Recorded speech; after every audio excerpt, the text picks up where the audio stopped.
أعوذ بالله من الشيطان الرجيم بسم الله الرحمن الرحيم الحمد لله الصلاة والسلام على رسول الله وعلى آله وأصحابه ثم أما بعد السلام عليكم ورحمة الله وبركاته برادران و خواهران و بینندگان و شنوندگان محترم، الحمدلله که ما و شما از کتاب بناء الاطفال مختصر بناء الافعال از بابهای صرفی دو باب را یا دو درس گرفتیم و حالا باشد درس ما و شما الباب الثالث، یعنی باب سیوم از 22 باب صرفی می باشد. پس نگاه میکنیم صاحب کتاب درباره باب سیوم برای ما و شما چی میگوید. میگوید که الباب الثالث، صحیفه سیوم. هر کسی که این کتاب را دارد در صحیفه سیوم میگوید الباب الثالث، یعنی که باب سیوم از 22 باب صرفی. و همچنین فراموش نکنیم که باب سیوم این از بابهای ثلاثی مجرد هستند، زیرا که 6 باب اول بابهای ثلاثی مجرد است. پس باب سیوم از 22 باب و همچنین باب سیوم از 3 باب ثلاثی مجرد، از 6 باب ثلاثی مجرد. اکنون میگوید وزنه فعل یفعل. دقت بتید، فقط عین باب را شما دقت بتید. فعل یفعل، فعل یفعل این باب سیوم است. پس ببینید فعل یفعل بگیم باب یکم می شود، نصر ینصرو. اگر بگیم فعل یفعل باب دوم می شود، ضرب یضربو. اگر بگیم فعل یفعل می شود باب سیوم به مثل فتح یفتحو. دقت دادید؟ پس فعل یفعل باب سیوم است و موزونش فتح یفتحو است، یعنی هموزن این فتح یفتحو است. فتح یعنی که کشاد. خوب دقت بتید. و علامته، نشانه باب سیوم. اکنون ما کلمه را دیدیم، از کجا میدونیم باب سیوم است؟ یا که یک چند کلمه بنویسیم به خاطر در ذهن ماندن. ببینید مثلا سأل، دقت بتید، سأل سأل، یسأل یسأل یسأل. یا میتونه بگیم مثال دیگر که قرأ قرأ یقرأ یقرأ یقرأ. اکنون دقت بتید، ما از کجا میدونیم که این کلمه ها از باب سیوم است؟ از باب فعل یفعل هست. صاحب کتاب میگوید و علامته، یعنی نشانه باب سیوم ان یکون عین فعله مفتوحا. میگوید که عین فعل را دقت بتید، میگوید مفتوح است. در فعل ماضی این عین است، مفتوح است. این ت عین باب است، مفتوح است. حمزه عین باب است، مفتوح است. ر عین باب است، مفتوح است. پس در فعل ماضی مفتوح بوده است عین باب. فعل، فتح، سأل، قرأ. دیدید در فعل ماضی مفتوح است. والمضارع، همچنین در فعل مضارع هم مفتوح است. ببینید عین، ببینید مفتوح است. عین باب ببینید مفتوح است. عین باب ببینید مفتوح است. یقرؤ در عین باب ببینید مفتوح است. پس ما دیدیم در فعل ماضی و در فعل مضارع عین باب مفتوح است، دانستیم که از باب سیوم است. اکنون فهمیدیم از باب چی است؟ از باب سیوم. خب و علامت ان یکون عین فعل مفتوحا فی الماضی والمضارع، یعنی در فعل ماضی و مضارع عین باب هر دوش مفتوح است، چطوری که در مثال هم شما دیده ایستادید. پس یادم بگوید که فتح یفتحو یا یفتحو غلط است، زیرا که فتح یفتحو از باب سیوم است، باید عین بابش فتحه بکنیم. در فعل ماضی هم در فعل مضارع هم. یا بگه سأل یسئلو یا یسئلو غلط است، باید یسئلو بگد. عین باب باید فتحه باشه در فعل ماضی و در فعل مضارع. همچنین قرأ یقرؤ، اگر یقرئو یا یقرؤ بگد، اگر این را غیر ر دیگر حرکت بتید غلط است، زیرا که از باب چی است؟ از باب سیوم. پس فتح یفتحو بر وزن فعل یفعلو از باب سیوم بوده است.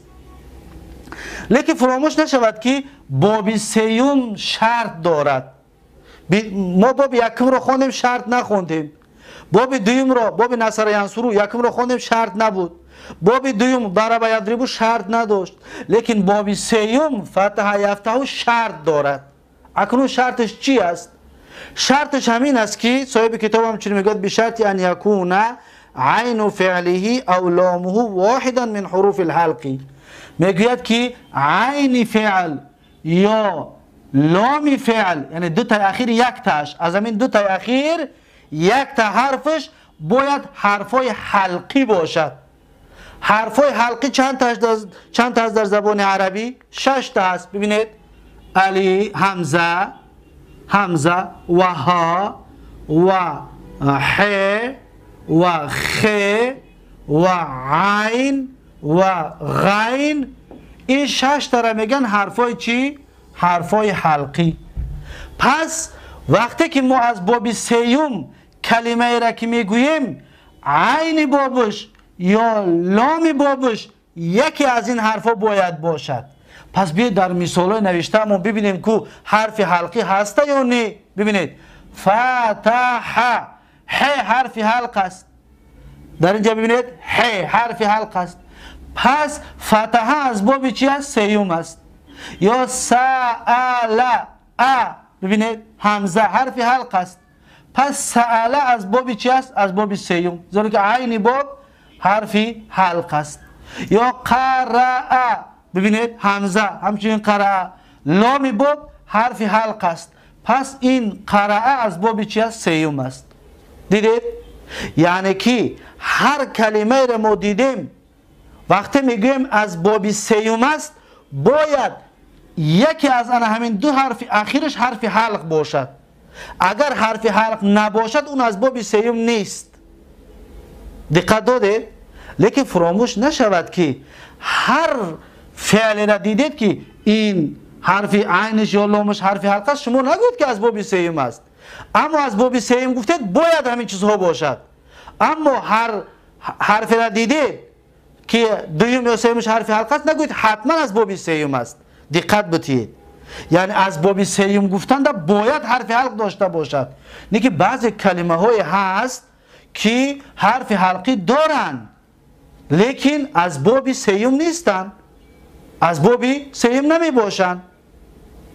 از این حساب این نازکی را دقت بتید. وقتی که ما هر کلمه را باب سیوم میگوییم باید چی باشد؟ از دوم حرفش یا سیوم، یعنی عین باب یا لام باب حرفای حلقی باشد، چطوری که در اینجا شما دیده ایستادید. پس صاحب کتاب چی میگوید؟ میگوید که الحاء و الخاء، اکنون حرفای حلقی را بیان میکند، میگوید و هی سیتتون، و حرفای حلقی 6 تا است. یکمش ها، دومش خا، سومش عین، چهارمش غین، پنجمش همزه و ها و ششمش همزه. یعنی که ترتیب را دیگر طریق آورده مشکل ندارد. الف ها، ح و خا، عین و غین، هر طریقی که از یاد میکنید پس بدانید که این 6 حرف حرفای حلقی می باشد. و بناؤه، اکنون این فعل هایی که باب سیوم فعل هاش بناش برای چی است؟ یعنی برای چی ساخته شدگی است؟ میگوید که و بناؤه ایضا للتعدیه غالبا، به مثل هم گذشته است، غالبا متعدی می آید. و قد یکون لازما، لیکن گاه وقتم لازم می آید. پس باب یکم و دوم و سیوم بیناشون یک خیل است، غالبا متعدی است و گاه لازم می آید. اکنون مثالش برای و میگد که مثال متعدی، مثال متعدی چی است؟ مثال متعدی را می آورد، میگوید که فتح، ببینید فتح فتح زید الباب. الباب. فتح زید الباب. دقت دادید؟ فتح زید الباب. اکنون این فعل چی است؟ متعدی است. فتح فعل، زیدون فاعل، بابا مفعول به. متعدی گفتیم همون قاعده ای که باید از یاد بداند هر یک طالب علم، هو ما يتجاوز الفاعل الى المفعول به. متعدی فعل است که فاعل را میگذرد و به مفعول به میارد. ببینید مفعول به دارد. اما لازم چی؟ و مثال لازمی، مثال لازم به مثل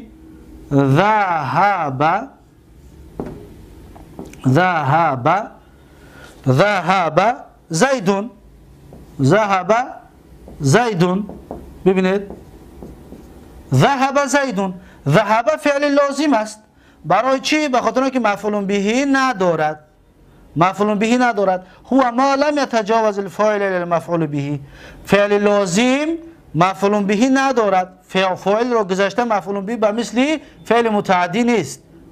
مفعول به ندارد، بل وقع فی نفسه، بلکه رفتن در بالای خود زید واقع شدگی است. ببینید فتح کشاد،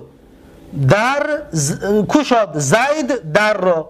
اکنون کشادن در بالای کی واقع شد؟ در بالای در. یعنی چی هوی شد؟ در هوی شد. اکنون رفت زید، رونده کی است؟ زید خودش است. پس در اینجا مفعول به ندارد، این را فعل لازم میگیم. این مفعول به دارد، فعل چیزش میگیم؟ فعل متعدی.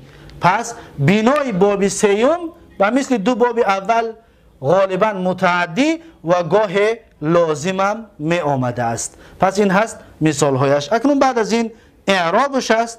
اعراب این مثال ها که فتح فعل ماضی مبنی علی الفتح لا محل له من الاعراب، زید فاعل مرفوع و علامت رفع الضمه الظاهره، الباب مفعول به منصوب و علامت نصب الفتحه الظاهره. اکنون این تحلیل مثال یکم. مثال دوم ذهب فعل ماضی مبنی علی الفتح لا محل له من الاعراب، زید فاعل مرفوع علامت رفع الضمه الظاهره. اکنون تحلیل این دو جمله.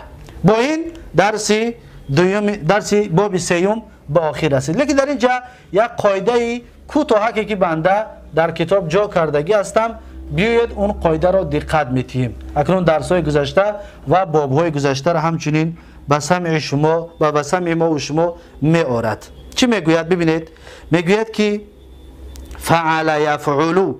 دقت بتید اکنون شما که این مسئله بسیار مسئله مهم است. این فعل فعل ماضی است. فعل فعل ماضی است. در مضارع به سه قسم تقسیم می شود. دقت بتید. یکم، دوم، سیوم. دیدید؟ فعل فعل مضارعش سه نمود بوده است. یکم، دقت بتید، این مثال های این باب ها هست. دقت بتید. اکنون حرکت های اینها برای ما بسیار مهم است. از این حساب است که بعضی ها غلط در خواندن عربی میکنند به خاطر ندانستن باب ها. ببینید فعل باب یکم، این باب یکم است. باب یکم چی است؟ یفعلو. یفعلو نصر ینصرو. باب دوم فعل یفعلو. باب چندمه؟ باب دوم. این باب یکم، اینه چی؟ باب دوم. و باب سیوم فعل یفعلو. ببینید فعل یفعلو، این باب سیوم است. اکنون دقت دادید، اهمیت بتید که باب یکم یگان شرط ندارد، به شرط است. باب دوم شرط ندارد، باب سیوم شرط دارد. شرطش همین است که عین باب یا لام باب از حرفای حلقی باشد. حلقا یا می نویسیمش که حروف الحلقه، حروف الحلق. ببینید باید از حرفای چی باشد؟ از حرفای حلق، حرفای حلقی. از حرفای حلقی باید این داشته باشد. دیدید؟ این شرط دارد. باب سیوم شرط دارد. اما باب یکم و دوم چطوره که خواندیم یگان شرط نداشت. یگان شرط نداشت. لیکن باب سیوم شرط دارد. شرط همین است که عین باب یا لام باب از حرفای حلقی باشد. از حرفای چی باشد؟ از حرفای حلقی. پس در همین جا در آخر این باب سیوم بنده همین را آوردگی است. فعل یفعل. فعل یفعل شرط ندارد. فعل یفعل شرط ندارد. امروز گفتگی هستم که فعل یفعل و فعل یفعل بلا قید ولا شرط. این هر دین ها قید شرط نیست. یگان چیز ندارد. لیکن فعل یفعل، اما فعل یفعل لابد له من شرط. فعل یفعل باید، یعنی لابد له من شرط، شرط دارد. به شرط نیست، شرط دارد. ان یکون عین فعله او لامه واحدا من حروف الحلق. عین فعل یا لام فعل، یعنی عین فعل یا لام فعل یکی از حرفای حلقی باید باشد. چطور گفتیم حرفای حلقی چی است؟ همزه هست، یکم، دوم ها است، سیوم ح است، چهارم خ است، پنجم عین است، ششم غین است. یکی از همین حرفا باید در عین یا در لام فعل باید باشد. اگر که نباشد پس ما نمیتونیم اون کلمه را بگوییم که از باب سیوم است. اون کلمه را ما حکم از باب سیوم کرده نمیتوانیم. پس این بود باب سیوم از باب‌های صرفی، از 22 باب صرفی. با همین ما و شما 3 باب را از باب ثلاثی مجرد، از 6 باب ثلاثی مجرد با آخر رسانیدیم و درس سیوم ما و شما. اکنون بیایید از این گفته هایمان عرب گفتیم 12 چیز اشتقاق میکنه. اکنون از فتح یفتحو این 12 چیز چه خیلی اشتقاق کرده می شود. اینها را باید هر یک طالب علم زیاد بنویسد تا اینکه در ذهنش بنشیند. فتح فعل ماضیش خودی فتح است. فتح، ببینید فتح. فعل مضارعش یفتح، یفتح. اسم فاعلش بر وزن فاعل میاد فاتح، فاتح. اسم مفعولش می شود مفتوح. اسم مفعولش می شود مفتوح.